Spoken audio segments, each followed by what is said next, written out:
เช้าเลย15เช้าโดยตัวเจอัมพรสิสร้างบ้านใหม่พี่น้องเอ้ยอยู่โดยต้นหนึงเท่าไรเช้าน่ะ700,000ปลาย700,000ปลายแต่ว่าซื้อเสาซื้ออันนี้มันก็เบิดชื่อเช้านี่เบิดเท่าไหร่11 ล้าน11 ล้านโดยปลาตกพี่น้องเลยยังอีกครึ่งนึงบ้านเลยเนาะ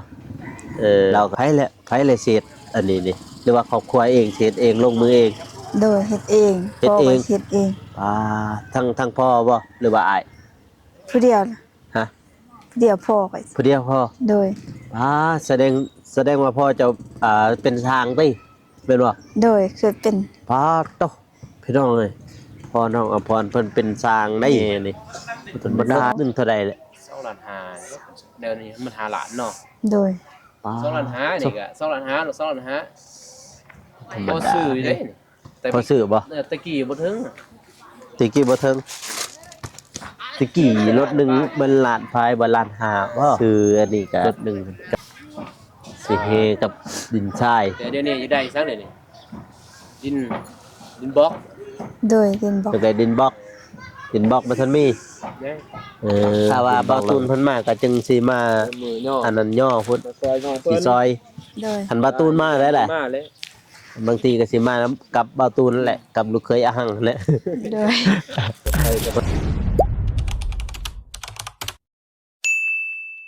ปลาโถพี่น้องเอ้ยเปิดภาพมาเด้อพี่น้องเด้อก็มาอยู่ที่บ้านอาหังเมืองทาแตงแขวงไสกองพี่น้องเอ้ยเนาะหลายคนก็บ่ได้ทายเด้สิ่งนี้ก็คือสิ่งลี้ลับหรือว่ากวนบ้านของบ้านอาหังเนาะพี่น้องเนาะคือว่าศาลากวนหรือว่าเป็นวัดนั่นเองพี่น้องเอ้ยเนาะอยู่ที่บ้านน้องอัมพรพี่น้องเอ้ยเนาะขึ้นกับเมืองทาแตงป้าหากมาแต่บ้านน้องกระเดยเนาะไปโบกห้องน้ำเพิ่นพี่น้องเอ้ยเนาะทางบ่าวนงเนี่ยแล้วก็บ่าวโกพี่น้องเอ้ยไปโบกห้องน้ำซอยเพิ่นพี่น้องเอ้ยเนาะเพราะว่าทีมงานเพิ่นก็ไปพุ่นแหละ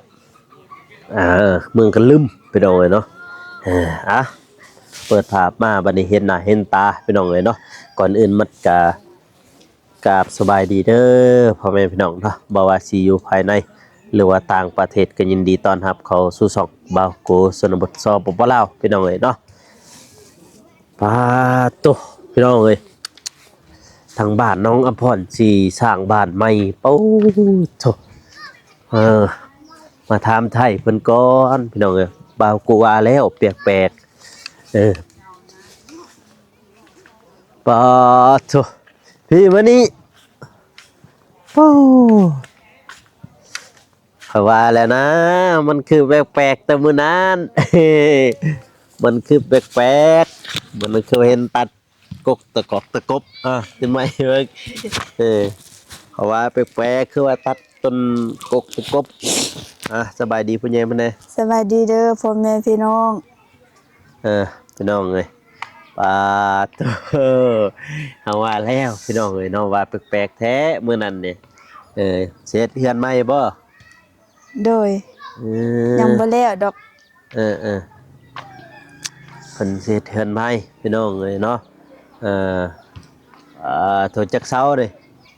15เช้าโดยตัวเจอัมพรสิสร้างบ้านใหม่พี่น้องเอ้ยโธ่เฮ็ดเฮือนแบบใดทรงใดเนี่ยบ่โมเดิร์นทรงโมเดิร์นโดยมื้อใดเขาใหญ่เฮือนใหญ่ซ่านนี่เมื่อวานเฮือนนี่บ่เมื่อวานนี่บ่โดยอันเขาขุดได้ล่ะเมื่อวานคือเมื่อวานกันโดยภายในมาซอยบัดนี้สาวหนุ่มบ้านสาวหนุ่มบ้านโดยสาวหนุ่มบ้านมาซอยดีพี่น้องเอ้ยทั้งบ้านน้องอภรนี่บอกเลยว่าดีแฮงพี่น้องเนาะเพราะว่าชาวนุ่มบ้านเขาเจ้ามาช่วยกันพี่น้องจ้างเขาบ่หาให้งานเขาแบบให้งานเขาพี่น้องเอ้ยเนาะ15เช้าบ่โดยใช้เช้าเห็นเช้าบ่เตียงละถ่ายมื้อนั้นเช้าไฟจังอยู่พู้น โดย ต้นหนึงเท่าไหร่เซาน่ะ 700,000ปลาย 700,000ปลาย โดย จบพี่น้องเลยโอ้เจอัมพรที่สร้างบ้านใหม่เลยเด้อพี่น้องเด้อ เจยัง ได้เฮแล้ว เป็นเจ เฮกับดินทรายพี่น้องเอ้ยเนาะไผละเศษอันนี้นี่หรือว่าครอบครัวเองเศษเองลงมือเอง โดยเฮ็ดเอง เฮ็ดเอง พ่ก็เฮ็ดเอง ทั้งพ่อบ่หรือว่าอ้าย ผู้เดียวนะ ฮะ ผู้เดียวพ่อก็ ผู้เดียวพ่อ โดย แสดงว่าพ่อจะเป็นทางติเป็นบ่ โดยคือเป็น โตพี่น้องเอ้ยพ่อน้องอภรเพิ่นเป็นทางได้บ่ธรรมดาได้ซั่นน่ะมื้อนี้พ่อแม่ไปใช่บัดนี้ อยู่บ้าน อยู่บ้าน โดย เพิ่นอัปเดตอันนี้บ่ โดย อืมเก็บแล้วแหละกาแฟนะ แล้ว แล้วเลย โดย สุดที่สองบ่หรือสุดที่สาม สุด3สุดสาม โดย เบิดเลยบ่ เบิด โย่พี่น้องเอ้ยเอาได้จักลาดเนาะได้จักลาดบอกกันได้มั้ย ได้ ได้บ่6 3บ่3มึงก็กลัวแล้ว30ได้บ่ โดยได้สำนั้นแหละ ประมาณนั้นบ่ โดย ตึก แต่ว่าซื้อเสาซื้ออันนี้มันก็เบิด ชื่อเซานี่เบิดเท่าใด 11 ล้าน 11 ล้าน โดย ปลาโตพี่น้องเลยยังอีกเครื่องนึงบาทนี้ เราก็สิเฮ็ดเทเล็กเทละน้อยนั่นแหละพี่น้องเอ้ยเนาะตามเพิ่นมีพี่น้องเอ้ยเนาะเพิ่นสิเฮ็ดเฮ็ดซ่านนี่เพิ่นว่าสิเฮ็ดแบบทรงโมเดิร์นเนาะพี่น้องเนาะแต่ว่าทางเบาโกเพิ่นว่าแปลกๆแท้มือนั่นที่ว่าเห็นน้องเพิ่นตัดกบตะกบเบาโกว่าคือแปลกๆแท้พี่น้องเลยเนาะสวัสดีเด้อบ่าววงเอาว่าอยู่นะแปลกๆมื้อนั้นเพิ่นตัดกบตะกบไปทิ่มใส่แหละกบตะกบจ้ะ บ่ฮู้จักเขาเป็นไส เอาว่าแล้วแปลกๆมื้อนั้นนี่พี่น้องเอ้ยเพิ่นเงียบอยู่เพราะว่าเฮาได้เห็นมามื้อนั้นแปลกแฮงพี่น้องเพราะว่าเพิ่นก็สิเฮ็ดบ้าน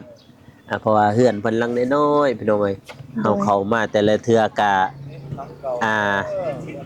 มันคับแคบเนาะพี่น้องเนาะคับแคบแห้งแล้วก็คือเห็นนั่นแหละพี่น้องเอ้ยที่ทางเบาเตียงเราถ่ายในมื้อนั้นเนาะพี่น้องเนาะเอาโคมมาให้เพิ่นเฮือนเพิ่นหลังน้อยๆบัดมื้อวานนี่บ่ย่อในเฮือนนี่ โดยเมื่อวาน มื้ เขายอดแต่เช้า ย่อแต่เช้า โดย ย่อแต่เช้าพี่น้องแล้วก็คุดคุมเลย โดยเขาขุดคุม มื้อใดเขาสิย่อเช้าฮู้บ่ ที่27 27โดย มื้อนี้เท่าหยังแหละ 25 ยัง2มื้อให้บ่กูมาซอย จะมาซอยได้ แล้วเนาะ โดย ยังดีที่แม่นบ่ บ่เลี้ยงเขาเลย เลี้ยงเขาได้แหละบ่เลี้ยงเขา โอ้ยจำได้ปะ เนาะ โดย น้องใหญ่จำได้ปะน้องฮอดเนาะ บ่เลี้ยงเขาบ่มาอะไรพี่น้องเอ้ยสิมา ก็อยากให้มาหั่นแหละ วันที่บ่แม่นแต่เช้าบ่เขาจะมาโยเป็นบ่แต่ เศร้า 6:00น แล้ว6โมงเลย 5:00น6:00นเลยทันบ่แลยันบ่ทันทันอยู่มานอนพี่ นอนน น อ อน นยังทัน นอนน้ำเบาตูนนั่นแหละคันสิทันน่ะนะ มานอนก็นอนบนน้ำประตูนี้มันคันมาแต่เสามาซอยนอกเพิ่นก็ได้เนี่ยสิมานะเขาตั้งใจอยากมาเนาะ กระสวน ได้แม่นบ่ กระสวนอันนั้นมานำเลยลูกเคยอ้างอันนี้นี่ลูกเคยอันนั้น กระสวนมานำเลยเนาะ เรือนประตู มาตอนเสาร์ดิ สวนบาตูนมานำแล้วพี่น้องเอ้ยถ้าว่ามานี่ฮะ แม่งมันได้เพวันนี่15เสา15ต้นเนาะ โดย เฮ็ดเพิ่นครัวเลยบ่หรือว่าเพิ่นครัวต่างอันเดียวเลยบ่ บ่แล้วกลัวตัง เพิ่นครัวบ่นี่เหรอ อันนี้เด้เฮือน สงสัยเราสิเฮ็ดเฮือนเก่าแล้วนี่ เก่านี่สิเฮ็ดเฮือนกลัว ครัวเลยเห็นบ่ โดย เพิ่นก็เฮ็ดตามงบตามมีนั่นแหละพี่น้อง ครัวในนึงก็ได้ โดย แทรกทางห้องน้ำเนาะติดกับห้องน้ำเลย บ่แล้วข่อยเบิ่งเราเสร็จตัวนี้เลยเฮ็ดครัวนี่ เพราะว่านานนี้แม่นมุ่งมาทางนี้เนาะ โดย แล้วสิมุ่งหน้ามาทางนี้ ไผเฮ็ดนี่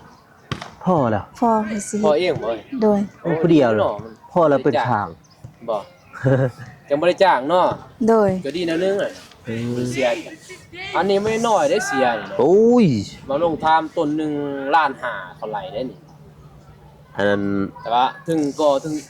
นั่นเลยเฮ็ด ขึ้นเลย จะบอกขึ้นแบบนี้เลยดิ เศร้านั่นบ่มันก็เศร้าแบบน้องมาพรกันแม่นบ่ แบบเดียวกันติ โดยอันเดียวกัน แบบกัน อัน โจม เดียว มากกันเนาะแต่ว่าเศร้าแบบจมแบบตั้งแล้วเขาเฮ็ดให้เลยนะ เออ แบบเทเลยอันตอนนั้นต้นหนึงล้านห้า ซ้ำไปว่าเขาฟังแล้วก็โย่ขึ้นบ่ บ่แล้วเทข้านปุ๊บเนาะเขาก็ตั้งเลยเป็นบ่อเศร้า โดย เออ บ่แม่นซื้อนั่นนี่เด้นี่เขาซื้อเอาอะเป็นเศร้าอันนี้ แบบใดวะ นะเอาตีแบบแม่นบ่ โดย โอ้แบบนั้นบ่เออ แบบนี้ก็ต้นหนึง700,000ปลาย เออแบบนั้นตัวกระเทขึ้นแต่ว่ากระเทขึ้นเลยแต่ว่า ตัวจะบ่ เทแต่นี่แล้วก็ เอ เล อย แบบนั้นเท่าเรื่องล้านหา ล้านห้า โอ้ย ตัวแบบนั้นกับแบบนี้ตัวใดจะว่าดี แบบนั้นกับตัวเทครับ เท่านั้นแหล้วเนาะ โดย แพงๆแต่ว่าเฮาบ่มีเงินเด้มันเปลืองเด้เรื่องหลายอย่าง เปลืองปูน เรื่องของเปลืองปุ๊บ เปลืองยังเปลือง ใช่ เปลืองปูนนั่นแหละ เป็นเมื่อ สิเปลือง กระลุ่มเลยกระลุ่มเลย พี่น้องเอ้ยเพิ่นก็เฮ็ดแต่ละเล็กแต่ละน้อยนั่นแหละดินทรายนี่ซื้อรถหนึงนั่นเนาะนี่เนาะ โดยรถนี้ นี่รถหนึงรถหนึงเท่าใดแหละ 2ล้านห้าเดี๋ยวนี้มัน5ล้านเนาะ โดย 2ล้านห้านี่ก็2ล้านห้าหรือ2ล้านห้า ธรรม บ่ ดา ซื้ออยู่เด้แต่ พอซื้อบ่ ตะกี้บ่ถึง ตะกี้บ่เทิงตะกี้รถหนึงมันล้านพายบ่ล้านห้าบ่รถหนึงกับอันนี้นี่ล้านห้าก ลับหรือบ่กลับหรือบ่ไปโอ้ด้วย เออ ด้วย ไปบางทีเพิ่นก็มาแต่ส่วน ขายยาดีก็พอ อ๋อ นะดิกกระเพาะพี่เพิ่นกุด กินยังกับบ่ดีเนาะ เสาเรียบร้อยพี่น้องเอ้ยเนาะ โดย แบบ ก็รับมาเพชรบ่ได้กับของดองแล้วเนาะ คลำบ่เผ็ดเท่าไรสิคลำได้บ่เผ็ด สิพี่น้องเอ้ย อาชีพ คนลาวเนาะ โดย กะลำบ่เผ็ด เขตชนบทเฮาบางทีก็กินข้าวกับแจ่วก็มีสิคลำเป็นโน่น แม่นบ่มี อ่า พี่น้องบองตำแจวกินบ่มี ตำแจ่ว บ่มีหยังกินก็ตำแจ่วกินนั่นน่ะ กี่บ่น้องคือกันน่ะ คือกันแล้วบ่ว่าจะไฟดอกนี่บ่มีเพื่อนก็มี คือ พริก หนาวๆแล้วนี่ ตำแจ่ว ลงในน้ำบัดนี้เนาะ โดย ไปหากินเนี่ยมันหนาว หากินเนินหยะได้ ตะกี้ก็หนาวอดเลยตำแจวกินพี่น้องมันหนาวแห้งนี่ เออ นี่หนาวนี่จุดจักองศา เรียบร้อยเนาะพักเดี๋ยวไปเบิดเลย พักเราพี่น้อง กำ เล ลั ย งปรุงเด้ กำลังปรุงอ่า เป็นแม่เรานั่นกำลังนั่นเนาะ โด กำลั ย งจองามๆอยู่ กำลังจิ้มวันนั้นอยู่ หลายเราก็ไปซะ พอเขาเห็นตั้งแต่มื้อนั้นแล้วคือว่าแปลกแท้ใช่ป่ะคือยังคือมาตัดกุกตะกบว่าซั่นใช่เลยกุกตะกบอยู่ใส่เลย บันนี้ วันนี้บ่ น้องของพ่อก็ไปบอกเนาะ โดย แล้วว่าจัก ความลับนะ จักเราฮู้เลยบ่จักเลยว่าบอกบ่ฮู้ตอนน่ะฮู้เลยบ่ บ่ ฮะบ่ฮู้เขาก็ถามอยู่เด้มื้อนั้นเขาว่าสิเฮ็ดหยังแต่ว่า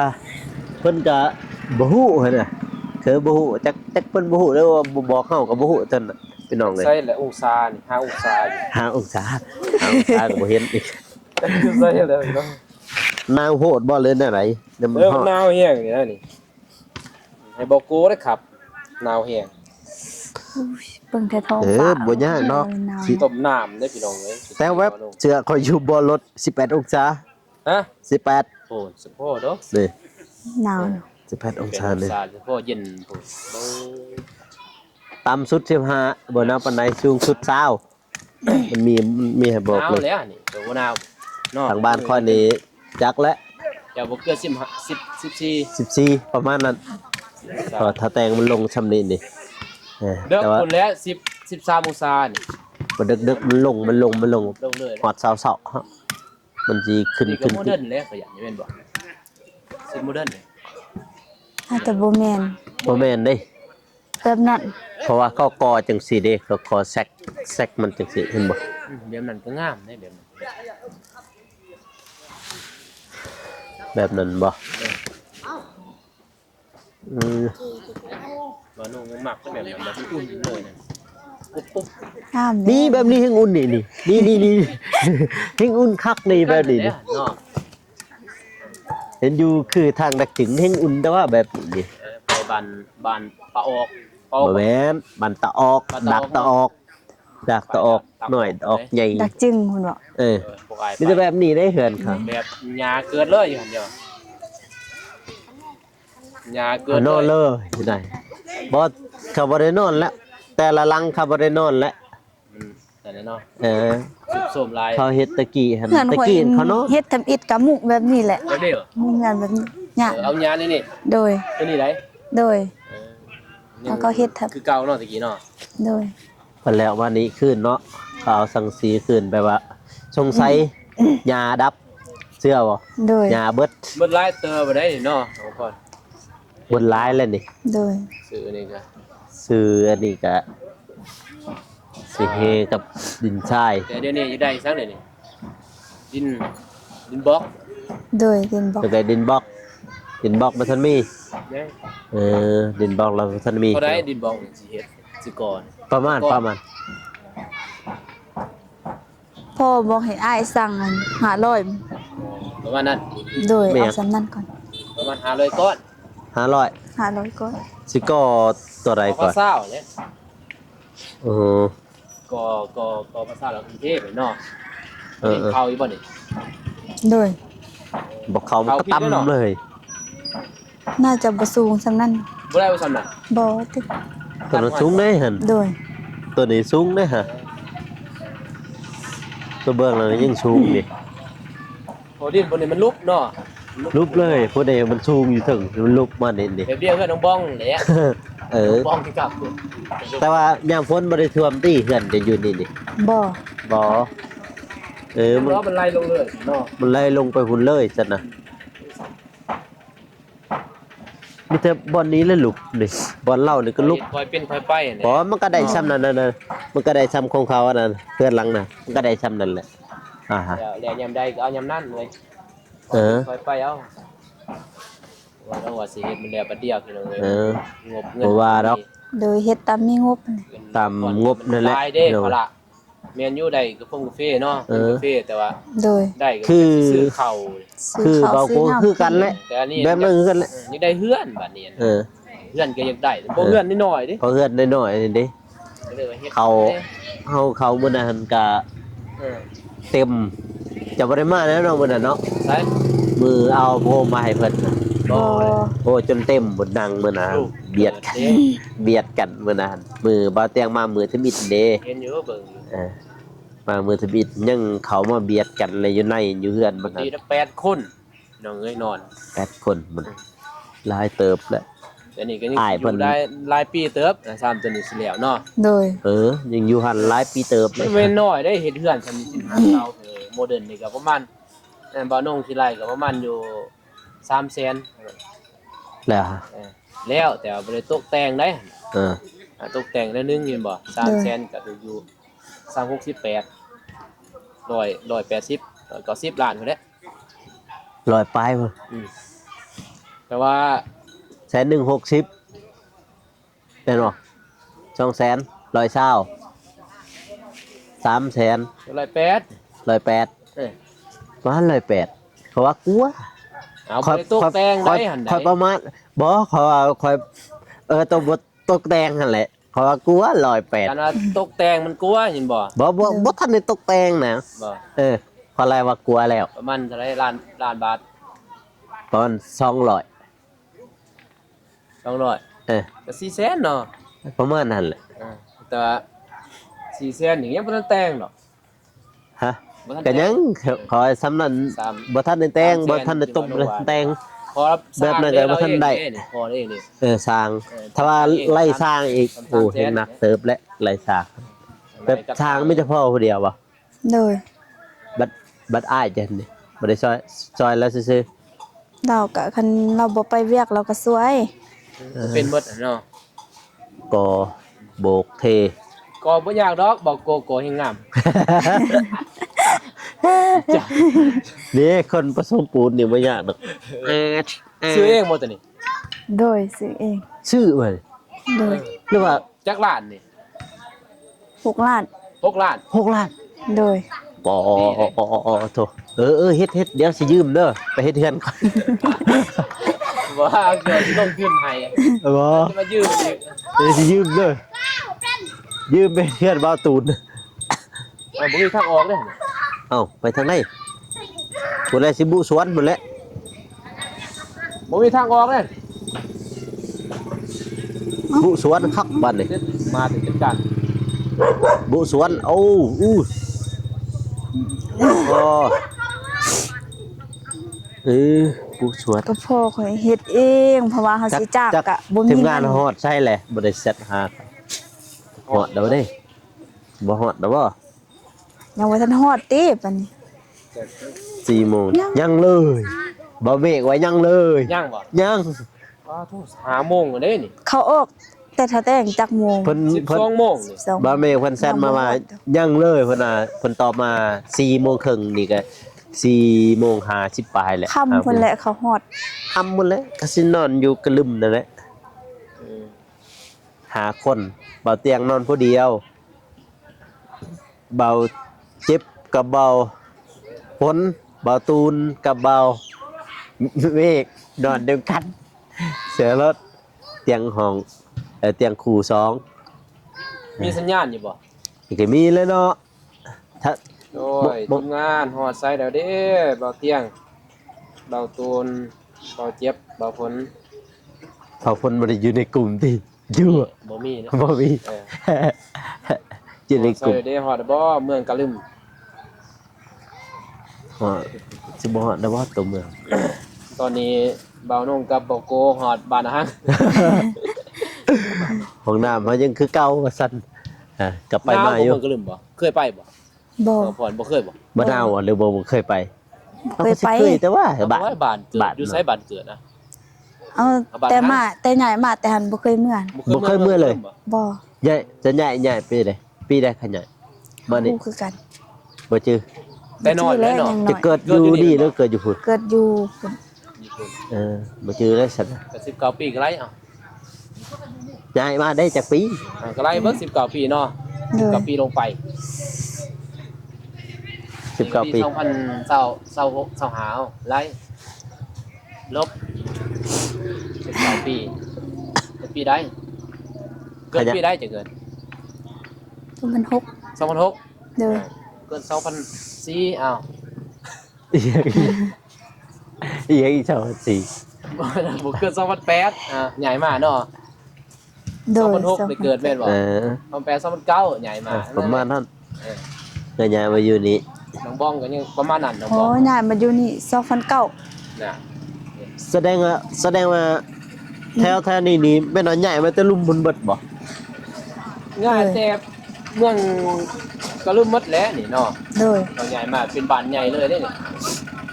บ้านห่างแต่อยู่พุ่นเขาก็ตั้งชื่อบ้านห่างคือกัน โดยอยู่ห่างกับบ้านอาหารกัน อพยพแล้วนะเกิดมาคือหมู่บ้านมาเนาะ โดย มาอยู่ ย้ายอีกครึ่งอยู่ ครึ่งอยู่พุ่นครึ่งมานี้ เออ แต่ใหญ่ได้บาท สงสัยว่าอยู่หันนั้นเมียในบ้านอยู่นี่พอแต่ว่าแบกลูกแบกเต่ากัน คือหันมันยากในการมาหากินนั่นแหละ นั่นแหละ โดย เศรษฐกิจ เพราะว่ามัน เส้นทางยาก สงสัยภูพานั่นแหละพี่น้องเลย ก็มีแต่เฮ็ดแต่ให้แม่นบ่ โดยเฮ็ด ตัดใหม่ต่อของหน้าและทางกูปีห้อยกินหยังเฮ็ดให้บ่กว้างๆวัดได้เขานี่เดียวแม่นบ่ โดย มีแต่ลิงมีแต่หนู มีแต่ มีแต่หมูปลาและมาดุดมายัง พี่น้องเอ้ยมันยังลายเด้ บ่ได้เข้าวก็กินแต่มัน เออมันต้นนี่เนาะ มันต้ มัน นต้นนั่นแหละโอ้ยหนาวแท้เนาะบ้านนี่ กินมันต้นนี่แหละปนกับเขากวดๆเนาะ โดย แล้วเพิ่นก็นึ่งกินนั่นแหละพี่น้องเอ้ย มื้อนี้วันที่25 26 27ประตูนมาแล้วเนาะ บ่ตูน อ่ะ จะพูดบ่ จะหุ่นแล้ว 26 27ก็มา28 29เขาก็บ่เที่ยงก็กลับ29 28 แต่ว่าน้องเพิ่นที่เทเช้าวันที่27เนาะ เ แต่เจ็ดแต่มันนอนอยู่กวนนี่ บุ๊บกันโยนใช้ขึ้นซื่อๆยังบ่ขึ้นเลย พอนอนอยู่นี่บ่ได้เด้มันขับตอนอยู่กวน มันอยู่ก่อน บ่นอนเด้เฮือนน้องบองก็ได้น้องวันซี อ๋อ บ่ได้กะล่ำได้แม่นบ่ โดย น้องวันซีสิเป็นหยัง ยินไปสั่งนอนอยู่ใช้ก็ได้พอแต่โอ้ยนอนอยู่ท่าแตงเลือกเพื่อแหละไป ลูกแต่4 ขอแต่ว่ามาได้แหละ ขอแต่ว่ามาได้แหละ นอนอยู่ใช่ 4 โมงเนาะ พยายามบ่ลุกช้ำมันติตื่น เพราะว่าอยู่นี่เขาย่อก็ประมาณ6 โมงนั่นแหละ ประมาณนั้นแหละ เขา เขา ไปงานแม่นบ่ โดย เขาย่อแล้วเขาก็ เขาโยกะโยเช้าเดียวก่อนแต่ว่าเช้ากลางแต่ว่า หมดเลย บ่เขาโยเอาทีละฟองก่อนเอาแบบว่าเอาตอนเช้าอ่ะนะเข้าเช้าเดียวเช้านั้นขึ้นแล้ว มันก็แล้วรู้แล้วเขาเดียวดอกนี่เนาะ โดย ผมลายได้บาทเดี๋ยวเขาย่อมมันเลยได้ แม่นบ่ เขาแล้วเขาก็เมื่อ แต่อันนี้นี่บ่แม่นเบิดบ้าน บ่หมดบ่ บ่ หน่วยบ่ สนุ ก็ ม จะเอิ้น หน่วย พี่น้องอันเด้พี่น้องมาสวย พี่น้องมืดมือ เบิดมื้อ คอยทีละอย่างกัน ขอพี่น้องมาสวย ตามข่อยคิดนี้เขาโยเช้าเดียวไปก่อนแล้วเขาโยเอาซ้ำตะเว้นมันขึ้นเขาก็กินเขาตัวได้มันแล้วก่อนนะบัดแล้วหันจึงมาเฮ็ดเลยเบิดมือเบิดอาหาร แต่ว่าสาวนุ่มนี่เขาสิย่อมันยากแน่บัดนี้บ่มีคนเป็นเนาะ โดย สิสอบไปสอบมาเด้ อ๋อ เพราะเขาต้องต่างสางต่างยังนี่บัดนี้ เอาน้องแล้วเขาเราว่าสนุม บ่ อาจจะบอกเขา อาย เออ เขาบ่ได้คนคันว่าเขาว่าในครอบครัวหนึงเขาผู้หนึงนั่นน่ะ แม่นบ่ โดย เขาหลายบัดนี้บ่มีคนเฮ็ดเวียกเด้สาวนุ่มพอเวียกสาวนุ่มมันหลายเด้แม่นบ่ เออ โดยคันครอบครัวหลายคนก็เขาก็เข้าอันครอบครัว2-3 คน เขาครอบครัว แต่ว่าครอบครัวเฮาอันบ่มีไผเฮ็ดเวียกนี่เฮาก็เอาผู้ มี หนึง คนหลายกันเขาหลาย บ่มีไผเฮ็ดเวียกอยู่เฮือนบ่ แต่มันมีผู้หนึงเนาะซึ่ง โอ้ย บ่ได้ คือว่าคักแต่เด้เนาะบ่าวน้องเอ้ยถ่ายเป็นแน่นั้นทั้งเฮือนข่อยเท่งหลายคนเนี่ยพระเจ้า มัน น้อ ก็ ง ได้ มัน เข้า ไปอยู่ ส หั่น นุ่มบัด อ่ะเขาสนุมหมดเลย เขาทหารเป็นผู้ชายเนี่ย โอ้เขาทหารบ่ได้ซอยแม่เด้อจังหน่อยเอ้ยลูกประจำการเด้อ โดย เขาดูบ่ได้แต่ซอยยังไปนั่นซื้อ จังหน่อยว่าประจำการว่าซั่นแต่ว่าสนุมบ่ได้มีเงินเดือนติ บ่ บ่ได้มีเงินเดือนติ อาสาซื่อๆ ปั ปั ก ก ห หลั ลั ก กอยู่ซื้อเนาะชาวหนุ่มแบบบ้านเมืองซื้อเด้ โดย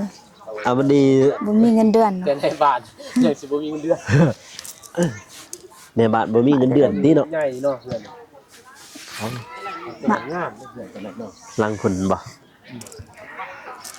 งามเลย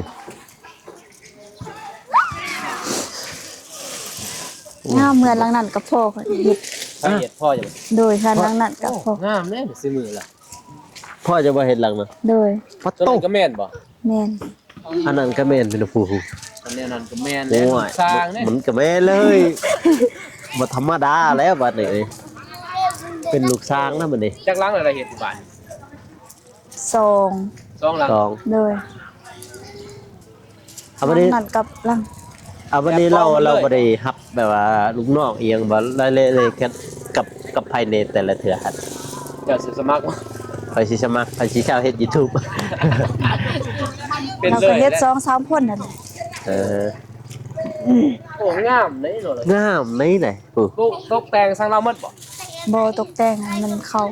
ไผตัวเขาบ่ โดย มีแต่เราก่อขึ้น ก่อ โดย ขึ้น เราก็ ปัดตีหลังคาเด้ เดนบอกเดินบัวเขา โดย ตัวตีหลังคาเด้ ตัวนี้ยังทันแลนบัวเนาะแลนกันแลน เล่นบ่ได้ดิ แต่ว่าแลน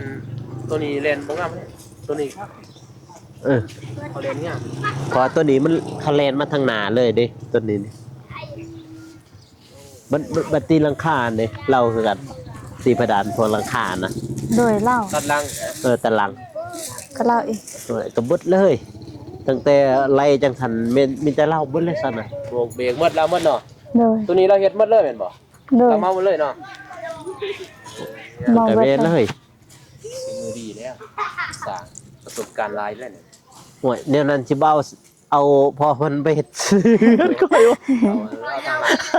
งได้เป็นหยังเนาะจ้างเนาะ โดย เอาทางลัดเลยเนาะ แต่ก็จ้างแล้ว พิเศษจ้าพิเศษเนาะ จ้างบ่ยากนะน้องก่อนจ้าง ขันจังบ่ยากนะเพราะว่าข่อยมันมีทั้งมีแต่ โบก โบก เทพืช แต่ ดีกาโลเธอตีกาโลก็ตีแล้วก็อ่าใส่ประตู บัว ก็แล้วขึ้นอยู่บาทนี่มาตำนังจะ200,000กะว่า200,000นี่แหละเพื่อนนั่งไป เดี๋ยวกับพี่เนาะ โอ้ยคันมัน เสียลาย ส่วนบอกโก คันมันได้แค่นี้ที่แห้งเข้าตากที่จะสั่นเอ้ย เอาได้หัวแตกเลย ล้านเดี๋ยวบ่ โดย นั่นแหละก็ว่าแล้ว คือกัน ก็เห็นแรดไปจังสันเมื่อนั้นเอารวมทั้งประเด็นตอนนี้เบิดเท่าไหร่แหละรู้บ่โอ้ บ่แม่นจะสิ ทำนองเอาพอนบูเหรอ เออ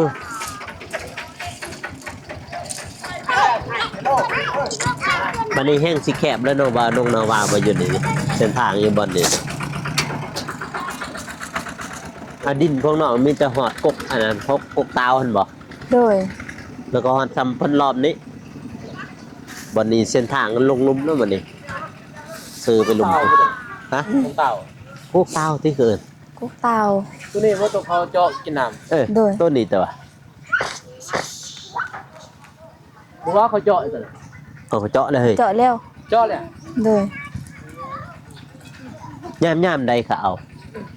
ยามมีดเนี่ย ย่ามมีบ่ โดยแต่ว่าพ่อ ไปเบิ่งมือ เอา ทีมีหนะมัน เราเจาะป่าไว้ ไปเบิ่งว่าดงมันทีมีหนะมัน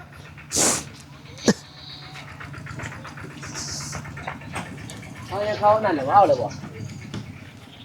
เขาเจาะเอาเลยบ่เนาะย่างบ่ ยัง เขาเปิดปากไว้บ่ โดยเจาะป่าไว้ กุกเปิดนี่แล้วนี่เนาะกุกเต่าเนี่ย บ่เคยเห็นซะบ่ บ่เลย ทางว่า เรา แท้ เคยเห็นนี่แหละ มีแต่เขาน้ำเต้าแต่บ่เคยเห็นกุกเต่าคือเขาคือกุกต้านนั่นแบบใบนี่แบบเดียวต้าน มีทรงกกเดตัดกกหนึง ตัดเลยกุกนึง โดย ตอนนั้นกินจนอิ่มแล้วเนาะ โดย เป็นนี่เนาะนี่ ก็ขึ้นใหม่เนาะจนเลยขึ้นใหม่ป้าอีกแม่นบ่ เด้กกน่ะ ใส่ กกใหญ่ พวกใหญ่ตัดแล้วแม่นบ่ โดย บัดตอนนี้ขึ้นอีกอะมันตายเลยเนาะตายเลยก็ตายเลยแม่นบ่ โดย คือว่าคือว่ามันสิโป่งคือกล้วยคือโป่ง บ่ โอ้หันบ่ตัวนั้นบ่แม่นยังมันผ่าบ่หรือยังหั่น ท่อ ท่อบ่ เขาใส่ท่อ เออ ใบตอนนั้นแนะนำเราแต่อันนี้ เออ เป็นเบาเหมือนเนาะเบาหยับเหมือนเป็นไปเจาะกินซะ ขักให้ว้า หนาว เอามีแต่ว่าคอยเฮ็ดเด้อ โดย เดี๋ยวจะมาซอยว่ะ เฮาซอย สิ สิ ซอย ซอยออกซอยแห้งกันแหละได้แต่ออกซอยแห้งกันแหละพี่น้องเอ้ย หนาวเหี้ยเลยเนี่ยก็โซก็ไฟใส่หมวกหนาวดิ คือกัดเลยนาวเอ้าหมากวัดเลยอยู่หั่นน่ะ พี่น้องเอ้ย ทีนี้บ่มีฮีนหน่อยเนาะนี่ยังกินเองนะสบาย เอ้าเดี๋ยวสั่นได้แล้วบัดนี้กลับได้เฮาก ลับแล้วหนาว เออ เนาะ โดย จะได้เดินทางกลับก่อน ปืนไปนั่นเนาะสนุ่มบ่จ้ะ มื้ออื่นไปเกี่ยวเขา เกี่ยวเขาสนุ่มบ่ บ่ เกี่ยวเขาเอง เอาเขา พี่น้อง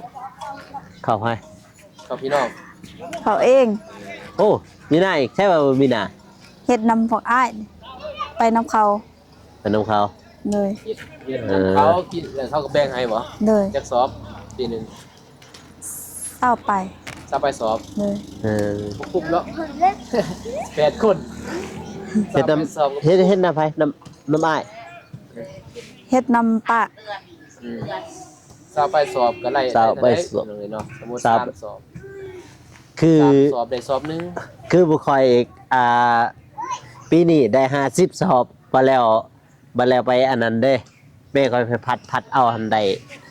30บัดนี้ มันจะ30 ปีกายเท่าไหร่ ปีกายนี่60 เต็มเลย60 เต็ม ปีนี้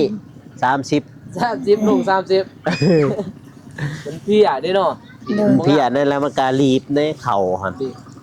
รีบเลยบ่ได้ชับบัดนี้พี่น้องเอ้ย บุกุ้มดอกสาวไปกินเฮากินมาเป็นว่าน่ะมีแต่เด็กน้อยอย่างนี้เนาะ โดยแม่น จะกำลังกินเนี่ยกำลังกินเลยพระโจทย์ เออคือผู้คอยกาใครแน่น้อยนึงเพราะว่าคือคอยก็หากินข้าวนอกบ้าน ไปเลยเด้เนาะ ไปเลยนี่แหละบัดนี้หันยังเหลืออยู่ให้มีแต่3 คนเข้าแม่ค่อยพอแล้วก็น้องลาค่อยช้ำนั่น บ่เพื่อน ก็บ่ปานใดบัดนี้หัน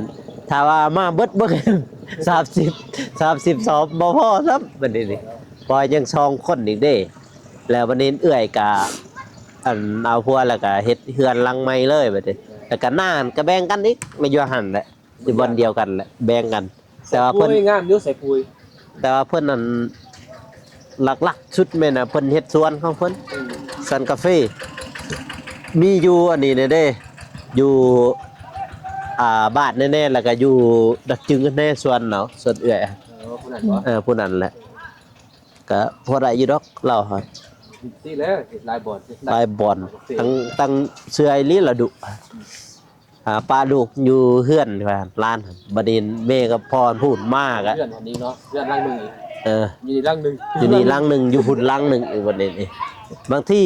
ขึ้นไปพุ่นปะลูกอยู่นี่อยู่ในแม่ก็หั่นปะอยู่หั่นแต่ว่า